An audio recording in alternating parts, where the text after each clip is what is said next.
Hello friends, അഖിലേ latest review. നമ്മുടെ ഋതിക അങ്ങനെ മുഖമൊക്കെ ഷാള് കൊണ്ട് മറച്ചിട്ട് രാജുവിന്റെ റൂം ക്ലീൻ ചെയ്യാനായിട്ട് വന്നിരിക്കുവാണ്. രാധമ്മ പറയുന്നുണ്ട്, ഇവിടെ വിലപിടിപ്പുള്ള ഒരുപാട് സാധനങ്ങളുണ്ട്, നീ അതൊന്നും നശിപ്പിച്ചേക്കരുത്, ഞാൻ വന്ന് നോക്കുവേ എന്ന് പറഞ്ഞിട്ട് രാധമ്മ അങ്ങ് പോയി. ഋതിക അവിടെ നിന്ന് ആകെ വിഷമിക്കുവോ, എൻ്റെ ദൈവമേ, ഈ കല്യാണം ഉറപ്പിക്കുവോ, എനിക്ക് എൻ്റെ രാജുവിനെ നഷ്ടപ്പെടുമോ? അപ്പോൾ ശ്രീലക്ഷ്മി അങ്ങോട്ട് ചെന്നിട്ട് ഋതിയോട് പറയുന്നു, ഋതികെ, നീ വിഷമിച്ച് നിൽക്കുവാണോ? നീ ഒന്നുകൊണ്ടും വിഷമിക്കണ്ട, ഈ കല്യാണം ഒരിക്കലും നടക്കാൻ പോകുന്നില്ല. ചേട്ടൻ ഇതൊന്നും അംഗീകരിക്കില്ല. അത് മാത്രമല്ല, അച്ഛനും ഞാനും ഇതിനെതിരാ. പ്രിയേച്ചി അമ്മയും ഒറ്റക്കെട്ട. പ്രിയേച്ചിയാ അമ്മ ഇങ്ങനെ എരികേറ്റുന്നത്. എൻ്റെ അമ്മ എത്ര പെട്ടെന്നാ ഇത്രയധികം മാറിപ്പോയത്. ഞാനും അച്ഛനും രാജുവേട്ടനും ഒരേ ഭാഗത്താ, അമ്മയും പ്രിയേച്ചിയും മറുഭാഗത്ത്. അപ്പോൾ ശ്രീ ജയേട്ടനോ? ജയേട്ടൻ്റെ കാര്യം പിന്നെ പ്രത്യേകിച്ച് പറയണോ? അത് വേണമെങ്കിൽ 2 വെള്ളത്തിലും കാലുകുത്തും. അതുകൊണ്ട് ഋതികയെ ഞാൻ വീണ്ടും പറയുക, നീ ടെൻഷൻ അടിക്കാൻ നിൽക്ക്, ഇതൊന്നും നടക്കാൻ പോകുന്ന കാര്യമല്ല. എടി മോളെ, അവർക്കിനി വഴിയെങ്ങാനും തെറ്റുവോ? ഇല്ലമ്മേ, ഞാൻ ലൊക്കേഷൻ കറക്റ്റായിട്ട് അയച്ചു കൊടുത്തിട്ടുണ്ട് എന്നൊക്കെ ഇങ്ങനെ രാധമ്മ ചോദിച്ചോണ്ട് വരുക.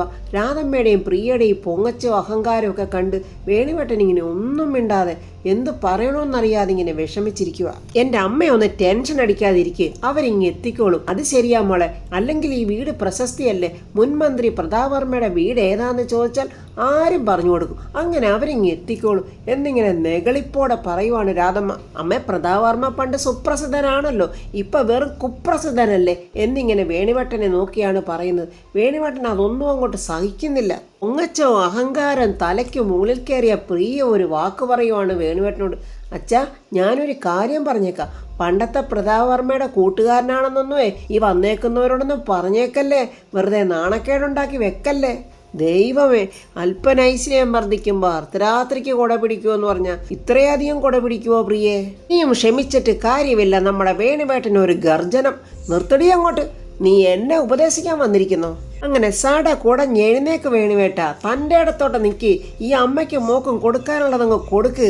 ഇങ്ങോട്ട് നോക്കടി, മറ്റുള്ളവരോട് എങ്ങനെ സംസാരിക്കണം, എങ്ങനെ പെരുമാറണമെന്നൊക്കെ എനിക്ക് നന്നായിട്ടറിയാം. അവൾ എന്നെ പഠിപ്പിക്കാൻ വന്നേക്കുന്നു എന്നിങ്ങനെ രാധമ്മയും പ്രിയൻ ദേഷ്യത്തോടെ നോക്കുക. ഉടനെ പ്രിയ, ദാണ്ടേ ഒരു നല്ല ചടങ്ങ് നടക്കുന്ന ദിവസമായിന്ന്. അച്ഛൻ ഇങ്ങനെ ഇടങ്ങേറായിട്ട് നിന്ന് എങ്ങനെ ശരിയാവും അമ്മേ? എങ്കിൽ നീ ഒരു കാര്യം ചെയ്യടി, അച്ഛനെ കൊണ്ടുപോയി ഏതെങ്കിലും റൂമിലിട്ടങ്ങ് പൂട്ടിയിട്. ഇപ്പോഴത്തെ കണ്ടീഷൻ കണ്ടിട്ട് അമ്മയും മോളും അതൊക്കെ ചെയ്യുമെന്ന് തന്നെ തോന്നുന്നു. മതിയടി നിന്റെ അഹങ്കാരം, അധികമായാലേ നിന്റെ അണപ്പല്ലിന് കേടുവരും. ഇങ്ങനെ പറഞ്ഞിട്ട് വല്ല കാര്യമുണ്ടോ വേണുവേട്ട? ആ കേടങ്ങ് വരുത്ത്. കണ്ണിന് തിമിരം ബാധിച്ച നമ്മുടെ രാധമ്മ പറയുക, എൻ്റെ പൊന്നു വേണുവേട്ട, പ്രിയ പറഞ്ഞത് ശരിയല്ലേ? കുടുംബനാഥൻ ഇങ്ങനെ മുഖവും വീർപ്പിച്ചിരുന്നാലോ? അയ്യോ, ഞാൻ കുടുംബനാഥനാണോ? അത് ഞാൻ അറിഞ്ഞില്ല. ഞാൻ വിചാരിച്ച് ഞാൻ ഇവിടുത്തെ കാവൽ നായാണെന്ന്. അപ്പോഴൊരു കാർ അങ്ങോട്ട് വരുന്നുണ്ട്. അമ്മേ, അതുകൊണ്ട് അവർ വരുന്നെന്ന് തോന്നുന്നു. വേണുവേട്ട, ഞാനൊരു കാര്യം പറയാം, അവരോട് മോശമായിട്ടൊന്നും പെരുമാറില്ല. എടീ, വീട്ടിൽ കയറി വരുന്ന അതിഥികളോടെ മോശമായി പെരുമാറുന്ന ശീലവും സംസ്കാരവും ഈ വേണുഗോപാലിനില്ല എന്ന് പറഞ്ഞിട്ട് അവരെല്ലാവരോടും എഴുന്നേറ്റ് ഫ്രണ്ടിലോട്ട് പോവുകയാണ്. അങ്ങനെ കേന്ദ്രമന്ത്രിയും ഭാര്യയും മകളും ഒക്കെ വന്നിട്ടുണ്ട്. ആതിഥ്യമര്യാദ കാണിക്കണമല്ലോ. വേണുവേട്ടനും അങ്ങനെ ചെന്നിട്ട് അവർക്ക് നമസ്കാരമൊക്കെ പറയുന്നു. അവരും തിരിച്ച് നമസ്കാരം പറയുന്നു. ഇതെൻ്റെ ഭാര്യ സുമംഗല എന്നിങ്ങനെ മന്ത്രി പരിചയപ്പെടുത്തുന്നു. ഞാൻ ഐശ്വര്യ എന്ന മകൾ സ്വയം പരിചയപ്പെടുത്തുന്നു. അപ്പോഴെല്ലാവരും അകത്തോട്ടിരിക്കാം എന്ന് വേണുവേട്ടൻ പറയുന്നുണ്ട്. എല്ലാവരും അങ്ങനെ ഹാളിൽ വന്ന് സോഫയിൽ ഇരിക്കുവാണ്. നമ്മുടെ വേണുവേട്ടൻ സ്വയം പരിചയപ്പെടുത്തുന്നു. ഞാൻ വേണു, ഇതെൻ്റെ ഭാര്യ രാധ, ഇതെൻ്റെ മൂത്ത മകൾ പ്രിയ. ഇതെല്ലാം നണ്ട അമ്പികയെ അവിടെ നിന്നുകൊണ്ട് കാണുന്നുണ്ട്. ഇതെൻ്റെ ഇളയ മകൾ ശ്രീ. ഉടനെ രാധമ്മ അങ്ങ് ഇളകോ, എൻ്റെ മോനെ മുകളിലത്തെ നിലയിലുണ്ട്, ഞാൻ വിളിക്കാം. മോളെ ശ്രീ, നീ പോയി രാജുവിനെ വിളിച്ചോണ്ട് വാ.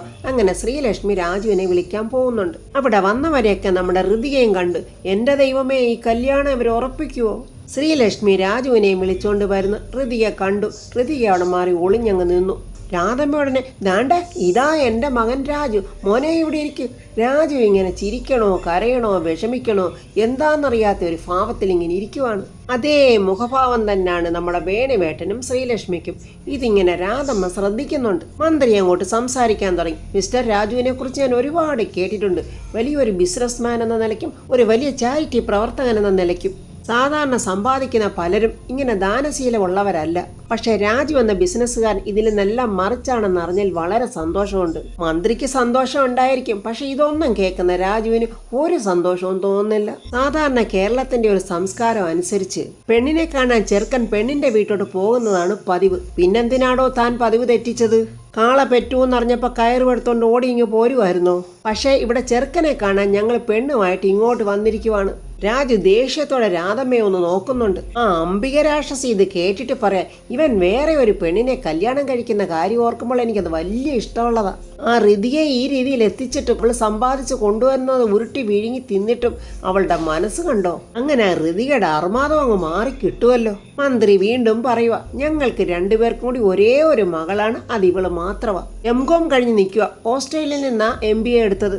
എന്തെങ്കിലും മിണ്ടാതിരിക്കുന്നത് ശരിയല്ലല്ലോ എന്ന് കരുതിയിട്ടായിരിക്കും രാജു ചോദിക്കുന്നത്, ഫിനാൻസ് ആണോ അതോ മാർക്കറ്റിങ്ങോ? അപ്പോൾ അവൾ പറയുന്നുണ്ട് മാർക്കറ്റിംഗ്. ഓക്കെ എന്ന് രാജുവും പറഞ്ഞു. ഇതെല്ലാം ഋതിക ശ്രദ്ധിച്ചോണ്ട് നിൽക്കുവാണ്. അംബിക ദൂരെ മാറി നിന്ന് കണ്ടോണ്ട് നിൽക്കുക. അംബികയ്ക്ക് ഋതികയോടുള്ള വിവരമൊട്ട് അറിയത്തതുമില്ല. എൻ്റെ ദൈവമേ, നേരം കെട്ട നേരത്താണോ എന്നറിയില്ല, കണ്ട പ്രതാപൻ അങ്ങോട്ട് വരുന്നുണ്ട്. ഈ വീട് വാങ്ങിയ ആളിനെ കണ്ടൊരു നന്ദി പറയണം എന്നും പറഞ്ഞുകൊണ്ടുള്ള വരവാണ്. ഔട്ട് ഹൗസിൽ താമസിക്കാനുള്ള സൗകര്യമൊക്കെ തന്നതല്ലേ. മന്ത്രി ഈ സമയത്ത് പറഞ്ഞുകൊണ്ടിരിക്കുക, എൻ്റെ സുമംഗലയുടെ സ്വത്തുക്കളെല്ലാം ഞങ്ങളുടെ ഒറ്റ മോക്കുള്ളതാ. കല്യാണം നടക്കുന്നതോടെ ഇവളുടെ പേലോട്ട് അതെല്ലാം ഞങ്ങൾ മാറ്റി എഴുതുകയും ചെയ്യും. അയ്യോ, രാധമ്മയുടെ ഒരു നോട്ടവും ഒരു ചിരിയും. ഒരു മരണ വീട്ടിലിരിക്കുന്ന പോലെ നമ്മുടെ വേണുവേട്ടനും രാജുവും ശ്രീലക്ഷ്മിയും ഇരിക്കുവാണ്. അംബിക അത് കേട്ടിട്ട്, എൻ്റെ ദൈവമേ, ഇവൻ കോടാനുകോടികളുടെ ഉടമയായിരുന്നോ?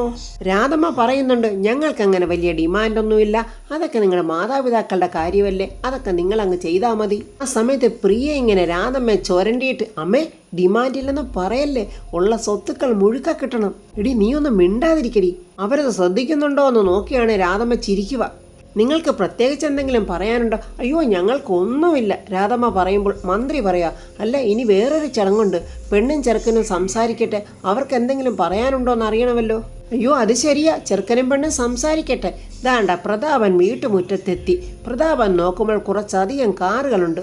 ഒത്തിരി ഗസ്റ്റ് ഉണ്ടെന്ന് തോന്നുന്നല്ലോ, അതുകൊണ്ട് ഇപ്പോൾ പോകുന്നത് ശരിയല്ല, പിന്നീട് വരാം എന്നും പറഞ്ഞ് പ്രതാപൻ അങ്ങ് തിരിച്ചുപോയി. അതെന്തായാലും നന്നായി. ഇപ്പോഴത്തെ കാലത്ത് വധുവരന്മാർ പരസ്പരം ഇഷ്ടപ്പെട്ടങ്ങ് വിവാഹം ഉറപ്പിക്കുന്ന ആ ചടങ്ങ്. മോൾ എന്തു പറയുന്നു എന്ന് മന്ത്രി ചോദിക്കുമ്പോൾ പെണ്ണ് ചാടിക്കേറി പറയാം, എനിക്ക് സംസാരിക്കണം. അത് കേട്ടിട്ട് അംബിക, അമ്പടാ ഇവള് കൊള്ളാവല്ലോ, ഇവള് തകർക്കും. മരക്കുറ്റിയെ പോലെ ഇരിക്കുന്ന രാജുവിനെ നോക്കിയിട്ട് രാധമ്മ, ഇടാ മോനെ ചെല്ലടാ. അങ്ങനെ പെണ്ണും ചെറുക്കനൂടെ സംസാരിക്കാൻ പോന്നു. ഋതികയുടെ അടുത്തുകൂടാണ് രണ്ടുപേരും പോകുന്നത്. ഋതിക അവിടെ മറഞ്ഞു നിൽക്കുക. ഞാൻ എൻ്റെ രാജുവിൻ്റെ മനസ്സിലുണ്ടോ എന്ന് അറിയണമല്ലോ എന്നും പറഞ്ഞ് ഓടി വന്ന് ഋതിക റൂമിൻ്റെ പുറത്തിങ്ങനെ നിൽക്കുക. റൂമൊക്കെ കൊള്ളാം, നമുക്കിവിടെ സംസാരിച്ചാലോ എന്ന് പെണ്ണ് ചോദിക്കുമ്പോൾ രാജു ഒന്നും മിണ്ടുന്നില്ല. അപ്പോൾ ഉടനെ അവൾ ചോദിക്കുന്നത്, രാജു പണ്ടേ ഇങ്ങനെയാണോ, എന്തെങ്ങനെയാണോന്ന്? അല്ല അധികം സംസാരിക്കുന്നില്ല, മറ്റെന്തോ ഓർത്ത് അതിൽ മുഴുകിയിരിക്കുന്ന പോലൊരു ശൈലി. അപ്പോൾ അവൾക്ക് ബുദ്ധിയുണ്ട്, അവളത് മനസ്സിലാക്കിയെന്ന് തോന്നുന്നു. അവൾ വീണ്ടും പറയാം, ഇങ്ങനെയൊക്കെ ആണെങ്കിലും നല്ല കോൺഫിഡൻസ് പ്രകടിപ്പിക്കുന്ന ഒരു മുഖമാണ്. രാജു ഒരു താല്പര്യമില്ലാത്ത ഭാവത്തിലാണ് സംസാരിക്കുന്നത്. എൻ്റെ ഭാവം എനിക്കല്ലല്ലോ മനസ്സിലാകുന്നത്, മറ്റുള്ളവർക്കല്ലേ അത്. രാജു എന്തെങ്കിലും എന്നോട് ചോദിക്ക്, എന്താ എന്നിലെന്ന് അറിയാനുള്ളത്? അതെ, എനിക്കങ്ങനെ പ്രത്യേകിച്ച് ഒന്നും അറിയാനില്ല. ഋതിക മനസ്സിൽ പറയാം, വളരെ ചീപ്പല്ലേ ഞാനീ കാണിക്കുന്നത്, മറ്റുള്ളവർ സംസാരിക്കുന്ന ഒളിഞ്ഞു നിന്ന് കേൾക്കുന്നത്. പക്ഷേങ്കിൽ എനിക്കിത് കേട്ടേ പറ്റൂ. ഒരു കാര്യം ചെയ്താലോ, ജ്യൂസും കൊണ്ട് സെർവൻറ്റിനെ പോലെ അങ്ങോട്ട് ചെന്നാലോ? അപ്പോൾ മന്ത്രിപുത്രി ഐശ്വര്യ പറയുക, രാജുവിന്റെ മനസ്സിൽ എന്നോട് പലതും പറയാനുണ്ടല്ലോ, അതെന്നോട് പറയാൻ രാജു വിഷമിക്കുന്നുമുണ്ട്. അതെന്താണെന്ന് ഞാൻ പറയട്ടെ രാജു, പറഞ്ഞോ. ഒന്നാമത് വിവാഹം കഴിച്ചത്, ആ പ്രണയ വിവാഹം പരാജയപ്പെട്ടത്, ആ പെൺകുട്ടി രാജു ഒരു തെറ്റും ചെയ്യാഞ്ഞിട്ടും രാജുവിനെ ഉപേക്ഷിച്ചത്. ഉടനെ രാജു, അല്ല ഋതിക. അപ്പോഴുടനെ ഐശ്വര്യ പറയാം, നിക്ക് രാജു, ഞാൻ പറഞ്ഞു തീർക്കട്ടെ. എല്ലാ പരാജയങ്ങളും ഏറ്റുവാങ്ങി രാജു മറ്റൊരു രാജ്യത്തേക്ക് പോയതും ബിസിനസ്സൊക്കെ ചെയ്ത് വലിയ കോടീശ്വരനായിട്ട് തിരിച്ചു വന്നതും ഇതൊക്കെ ഞാൻ രാജുവിനോട് അങ്ങോട്ട് പറഞ്ഞ എന്താണെന്നറിയാവോ? എനിക്ക് രാജുവിനെ കുറിച്ച് നീ കൂടുതൽ ഒന്നും അറിയേണ്ടതില്ലെന്ന്. അപ്പോഴവൾക്ക് 100% ഈ കല്യാണത്തിൽ താല്പര്യം. ഞാൻ എല്ലാം അറിഞ്ഞിട്ട് തന്നെ ആണെന്നും എല്ലാം അറിഞ്ഞ് ബോധ്യപ്പെട്ടു തന്നെയാണ് ഞാൻ ഇങ്ങോട്ട് വന്നതും. നമ്മുടെ ലൈഫ് പാർട്ട്ണറെ കുറിച്ച് നമ്മളെല്ലാം അറിയണ്ടേ രാജു? അങ്ങനെയാവുമ്പോൾ ഒരു പെൺകുട്ടിയാൽ ചതിക്കപ്പെട്ട ഒരാണും മറ്റൊരു പെൺകുട്ടിയെ വിശ്വസിക്കില്ല. അങ്ങനെയല്ലേ രാജു? പക്ഷേ ഞാൻ എന്നിങ്ങനെ പറയുന്നതല്ല രാജുവിന് ഒന്നും അങ്ങോട്ട് തീർത്ത് പറയാൻ പറ്റുന്നില്ല. ഉടനെ ഐശ്വര്യ, നിക്ക് രാജു, രാജുവിന് എന്നെ വിശ്വസിക്കാം. ഇഷ്ടപ്പെട്ട് കൂടെ ചേർക്കുന്ന പുരുഷനെ വഞ്ചിക്കാനൊന്നും എന്നെ കൊണ്ട് പറ്റില്ല. എന്തായാലും എനിക്ക് രാജുവിനെ ഇഷ്ടപ്പെട്ടു. ഇനി എന്നെക്കുറിച്ച് എന്തൊക്കെ അറിയാനുണ്ടെന്ന് രാജു എന്നോട് ചോദിക്ക്. അപ്പോൾ നമ്മുടെ ഋതിക ദാണ്ട ജ്യൂസും ഒക്കെ ആയിട്ട് അങ്ങോട്ട് വരുന്നുണ്ട്. അങ്ങനെ ജ്യൂസും കൊണ്ട് അടുത്തോട്ട് വരുമ്പോൾ ഋതികയുടെ കാലവിടെ തട്ടി കയ്യിലിരുന്ന ജ്യൂസ് പാത്രവും ജ്യൂസും താഴെ വീണ് ഋതിക അങ്ങ് വീഴാനായിട്ട് പോവുകയും പെട്ടെന്ന് രാജു ഋതിയെ അങ്ങ് കെട്ടിപ്പിടിച്ചു. അവരുടെ രണ്ടുപേരുടെയും കണ്ണുകളിങ്ങനെ കൂട്ടിമുട്ടുക. അതിശയത്തോടെ രാജു ഇങ്ങനെ പതുക്കെ പറയുന്നുണ്ട് മനസ്സിൽ, ഋതു. രാജു ഇങ്ങനെ ഋതികയെ പിടിച്ചിരിക്കുന്നത് ആ ഐശ്വര്യയ്ക്ക് തീരെ ഇഷ്ടപ്പെടുന്നില്ല. എന്നിട്ട് ചി, എന്താണ് നീ കാണിച്ചത് എന്നും പറഞ്ഞ് ഋതികയെ അടിക്കാനായിട്ട് കൈപൊക്കുകയും രാജു, ഏയ് തൊട്ടുപോകരുത്. എന്താ രാജു ഇത്? ഒരു ജോലിക്കാരിക്ക് വേണ്ടി രാജു എന്നെ തടയുവാണോ? രാജു മനസ്സിൽ പറയും, ഒരിക്കൽ ഞാനും ഈ വീട്ടിലെ ഒരു ജോലിക്കാരനായിരുന്നു. ഇവിടുത്തെ ആഹാരം കഴിച്ചാണ് ഞാൻ വളർന്നത്. അത് മാത്രമല്ല, എന്തൊക്കെ പ്രശ്നങ്ങൾ ഉണ്ടായാലും എൻ്റെ ഋതു എനിക്ക് പ്രിയപ്പെട്ടവൾ തന്നെയാ. ഐശ്വര്യക്കാണെങ്കിൽ ദേഷ്യം കൊണ്ടുപോയാ. രാജു എന്താ ഒന്നും മിണ്ടാത്തത്? പെട്ടെന്ന് ഋതിക താഴെ വീണ ജ്യൂസ് ഗ്ലാസ് എടുക്കാനായിട്ട് പോകുമ്പോൾ രാജു, വേണ്ട, കുട്ടി പൊയ്ക്കോളൂ. ഋതിക അങ്ങനെ പോകുന്ന കൂട്ടത്തിൽ രാജുവിനെ തിരിഞ്ഞു നോക്കുക. രാജു ഇങ്ങനെ ഋതികയെ തന്നെ നോക്കി നിൽക്കുക. എന്തായാലും ഇന്ന് എനിക്ക് എൻ്റെ ഋതുവിനോട് സംസാരിക്കണം. ഐശ്വര്യയ്ക്ക് ആകെ ഇറിറ്റേഷനായി. സംസാരിച്ചോണ്ട് വന്ന ഫ്ലോ അങ്ങ് പോയി. ഉടനെ രാജു പറയും, വരൂ നമുക്ക് ഹോളിലോട്ട് പോകാം. അവരങ്ങനെ ഊണൊക്കെ കഴിച്ചെന്നാണ് തോന്നുന്നത്. മന്ത്രി അത്രയ്ക്ക് പുകഴ്ത്തുന്നുണ്ട് ഊണിനെ കുറിച്ച്. വളരെ ഗംഭീരമായ ഫുഡായിരുന്നു എന്നൊക്കെ പറയുന്നുണ്ട്. പ്രിയ ഉടനെ പറയും, അമ്മ മേൽനോട്ടം വഹിച്ചെന്നേ ഉള്ളൂ. ഫുഡ് ഉണ്ടാക്കിയത് ഒരു ഷെഫും അയാളുടെ അസിസ്റ്റന്റും ചേർന്ന. അവരെന്താണ് അവിടെ പറയുന്നതെന്നറിയാൻ അംബിക താണ്ട് ഒരു വിളക്കിൻ്റെ അടുത്ത് ഒളിഞ്ഞു നിൽക്കുന്നു. നമ്മുടെ ഋതികയാണെങ്കിൽ താണ്ട് അവിടെ കഥകളി ബൊമ്മയൊക്കെ തുടയ്ക്കുവാണ്. മമ്മി കുക്ക് ചെയ്യുവോ? പിന്നെ ഇല്ലേ, എൻ്റെ അമ്മയ്ക്ക് കുക്കിംഗ് ഒരു നല്ല പാഷനാ എന്നൊക്കെ പ്രിയയും തട്ടി വിടുന്നുണ്ട്. മന്ത്രിപുത്രി പറയുന്നു, മമ്മിക്ക് കുക്കിംഗ് അറിയാമെങ്കിലേ അപ്പം മമ്മിയുടെ അടുത്തുനിന്ന് എനിക്ക് ഒരുപാടൊക്കെ പഠിക്കാമല്ലോ. അപ്പം അവളങ്ങ് ഉറപ്പിച്ച് കഴിഞ്ഞു. എനിക്ക് കുക്കിംഗ് വലിയ ഇഷ്ടമാണ്, പക്ഷെ അറിയില്ല. മന്ത്രി ഉടനെ പറയുന്നു, എനിക്ക് 2:30 ഫ്ലൈറ്റിന് ഡൽഹി പോകേണ്ടതാ. മന്ത്രിയുടെ ഭാര്യ പറയുന്നു, പെൺകുട്ടിക്ക് ചെറുക്കനെ ഇഷ്ടമായ സ്ഥിതിക്ക് ഇനി ബാക്കി കാര്യങ്ങളൊക്കെ നമുക്ക് പറയണ്ടേ. ദൈവമേ, രാജു എന്താ ഇതിന് മറുപടി ഒന്നും പറയാത്തത്? ഋതിക ഇങ്ങനെ സങ്കടത്തോടെ മനസ്സിൽ പറയുന്നുണ്ട്. പെട്ടെന്ന് രാധമ്മ, ഇതിൽ മറുപടി പറയാൻ എന്തിരിക്കുന്നു? കല്യാണം നടത്താനുള്ള മുഹൂർത്തം എത്രയും പെട്ടെന്ന് കുറിപ്പിക്കാം. ആരുടെ പ്രാർത്ഥന കേട്ടാലും ഇല്ലെങ്കിലും ഈ മഹാഭാവിയുടെ പ്രാർത്ഥന മാത്രം ഈശ്വരാ നീ കേൾക്കല്ലേ. അംബിക പറയുക, ദൈവമേ കല്യാണം എളുപ്പമൊന്ന് നടക്കണേ. അവൻ കെട്ടിയ താലിയിട്ടോണ്ട് ഇവള് നടക്കുന്നേ എനിക്കൊന്ന് കാണണം. പ്രിയ കയറി ഉടനെ ചോദിക്കുക, അല്ല പെണ്ണ് വീട് കാണാൻ ഞങ്ങൾ ഇടയ്ക്ക് അങ്ങോട്ട് വരണ്ടേ? അതിനെന്താ, നിങ്ങൾ എപ്പോഴാണ് വരുന്നതെന്ന് വെച്ചാൽ ഒന്ന് അറിയിച്ചാൽ മതി. വരുമ്പോൾ ഒരു ദിവസം മുമ്പേ അറിയിക്കണേ, എനിക്ക് ഡൽഹിയിൽ നിന്ന് വരേണ്ടതല്ലേ എന്ന് നമ്മുടെ മന്ത്രിയും പറയുന്നു. മരണ വീട്ടിലിരിക്കുന്ന പോലെ ഇരിക്കുന്ന നമ്മുടെ വേണുവേട്ടനോട് മന്ത്രി ചോദിക്കുന്നു, വേണുവേട്ടൻ എന്താ ഒന്നും മിണ്ടാത്ത? പ്രത്യേകിച്ച് ഒന്നുമില്ല സാർ. ഉടനെ ആ പ്രിയ പറയാം, അച്ഛൻ പണ്ടേ അങ്ങനെ സംസാരിക്കുന്ന കാര്യത്തിൽ അല്പം പിശുക്ക. പ്രിയെ ഒന്ന് നോക്കുന്നുണ്ട് വേണുവേട്ടൻ. മനസ്സിൽ പറയുക, ഞാൻ പിശുക്കനാണോടി, നിന്നെ ഞാൻ ശരിയാക്കി തരാടി. എൻ്റെ മോനെയും ഋതുമോളെ ഞാൻ ഒരുമിപ്പിക്കും. എന്നാൽ പിന്നെ ഞങ്ങൾ ഇറങ്ങട്ടെ. അവരങ്ങനെ യാത്ര ചോദിക്കുക. ഉടനെ ഐശ്വര്യ ദുഃഖപുത്രനെ പോലെ ഇരിക്കുന്ന രാജുവിനെ നോക്കിയിട്ട്, രാജു ഞാൻ ഇടയ്ക്കിടയ്ക്ക് വിളിക്കും, ഫോൺ എടുക്കണേ. ഒന്നും മിണ്ടുന്നില്ല രാജു. അങ്ങനെ വന്നവരൊക്കെ യാത്ര പറഞ്ഞു പോകുമ്പോൾ രാജു മാത്രം കൂടെ പോയില്ല. ബാക്കി എല്ലാവരും അവരെ യാത്ര അയക്കാൻ പോയി. രാജു ഇങ്ങനെ വിഷമത്തോടെ ആ സോഫയിൽ ഇരിക്കുക. അറൽ കയറി പോകുന്നവർക്ക് വലിയ നെകളിപ്പോടെ നിന്ന് അമ്മയും മോളും ടാറ്റ പറയുക. വേണുവേട്ടനത് കണ്ടിട്ട് ദേഷ്യത്തോടെ അകത്തോട്ട് കയറി ഇങ്ങ് പോന്നു. തലയ്ക്ക് കയ്യും കൊടുത്തിരിക്കുന്ന രാജുവിൻ്റെ അടുത്തോട്ട് വന്ന് വേണുവേട്ടൻ പറയുന്നു, മോനെ നീ വിഷമിക്കേണ്ടടാ. ദാണ്ട് അപ്പോഴേക്കും 2 ഭൂതനകൾ ഓടിയിങ്ങെത്തി. രാധമ്മ പറയുക, ഉണ്ണികളെ കണ്ടാലറിയാം ഊരിലെ പഞ്ഞം. അച്ഛൻ്റെയും മോൻ്റെയും മനസ്സിലിരിപ്പ് ഞങ്ങൾക്ക് പിടികിട്ടി. അമ്പികക്കള്ളി ഇതെല്ലാം നോക്കി കാണുക. അപ്പോൾ നായകനും നായകൻ്റെ അച്ഛനും ഈ കല്യാണത്തിന് എതിരാണ്. നിങ്ങൾ 2 പേരും അവരോട് പെരുമാറിയ പെരുമാറ്റം കണ്ടാൽ തന്നെ അറിയാം നിങ്ങൾക്ക് 2 പേർക്കും ഇതിൽ താല്പര്യമില്ലെന്ന്. രാജു, നീ മനസ്സിലൊരു കാര്യം കരുതിക്കോ, അതങ്ങ് ഉറപ്പിച്ചോ. ആ പെണ്ണുണ്ടല്ലോ, ആ ഋതിക, അവളെ മാത്രം നീ മനസ്സിൽ കൊണ്ട് നടക്കണ്ട. അവളെങ്ങാനും തിരിച്ചു വിളിക്കാനാണെങ്കിൽ ഈ ജന്മത്തെ ഞാൻ സമ്മതിക്കില്ല. അത് നടക്കില്ല. രാധമ്മയുടെ വർത്തമാനം കേട്ടിട്ട് ഋതിയയ്ക്ക് സങ്കടം വരുന്നുണ്ട്. പക്ഷെ അംബികയ്ക്ക് വലിയ സന്തോഷം. അങ്ങനെ തന്നെ വേണം. ദൈവമേ, അവൾ അടുത്ത് നിൽക്കുന്ന നിലവിളക്ക് ഇവിടെ തലമണ്ടയിലോട്ടങ്ങ് വീണെങ്കിൽ. എൻ്റെ പൊന്നു നിലവിളക്കെ, നീ അങ്ങനെയെങ്കിലും ഒരു കരുണ കാണിക്ക്. ഈ രാക്ഷസിയെ ഈ ഭൂമിയിൽ നിന്ന് തന്നെ അങ്ങ് തുടച്ചു കള. ഒന്നും മിണ്ടാതെ വിഷമിച്ചിരിക്കുന്ന രാജുവിനെ നോക്കി രാധമ്മ വീണ്ടും പറയാം, അവളെ മാത്രം നീ സ്വപ്നം കണ്ടോണ്ടിരുന്നാലേ അത് സ്വപ്നം മാത്രമായിട്ട് തന്നെ അങ്ങ് അവശേഷിക്കും. എൻ്റെ രാധ ഇത്തരം വൈരാഗ്യം പാടില്ല. എനിക്ക് വൈരാഗ്യമല്ല വേണുവേട്ടാ, പകയാണ്. രാധമ്മേ, തെറ്റുകൾ പറ്റാത്ത മനുഷ്യരില്ല. അവരോട് ക്ഷമിക്കുമ്പോഴാണ് മനുഷ്യൻ വലുതാകുന്നത്. വേണുവേട്ടാ, എനിക്കങ്ങനെ ക്ഷമിക്കാൻ പറ്റില്ല. രീതിയിൽ എണ്ണയൊഴിക്കുന്ന പോലെ പ്രിയ ഈ വീട്ടിൽ വെച്ച് ആ അംബിക ചോദിച്ചത് അച്ഛനെ വേണോ ഭർത്താവിനെ വേണോ എന്ന്. എന്നിട്ട് ആ ഋതിക എന്താ പറഞ്ഞത്? അച്ഛനെ മതിയെന്ന്. ജീവിതകാലം മുഴുവൻ രക്ഷകനായി അവിടെ പിന്നാലെ നടന്ന ഇവനെ അവൾ തള്ളിപ്പറഞ്ഞു. ഈ കറിവേപ്പിലയെടുത്ത് കളയുന്ന പോലല്ലേ അവളെടുത്ത് പുറത്തേക്ക് കളഞ്ഞത്. ഇതെല്ലാം ഋതികയും അംബികയും കേൾക്കുന്നുണ്ട്. അന്ന് മുതൽ ഞാൻ അവളെ വെറുത്തു തുടങ്ങിയതാ. അവളെക്കുറിച്ച് കേൾക്കുമ്പോൾ തന്നെ എനിക്ക് പ്രാന്ത. അവിടെ പേരെങ്ങാണോ അമ്മ കേട്ടിട്ടുണ്ടെങ്കിൽ അപ്പ കലി തുള്ളാൻ തുടങ്ങും. ഋതിക കരഞ്ഞോണ്ട് മനസ്സിൽ പറയാൻ, എൻ്റെ അപ്പോഴത്തെ മാനസികാവസ്ഥ നിങ്ങൾ മനസ്സിലാക്കുമെന്ന് കരുതിയാ ഞാൻ അങ്ങനെ പറഞ്ഞത്. പക്ഷെ നിങ്ങളെല്ലാവരും എന്നെ തെറ്റിദ്ധരിച്ചല്ലോ.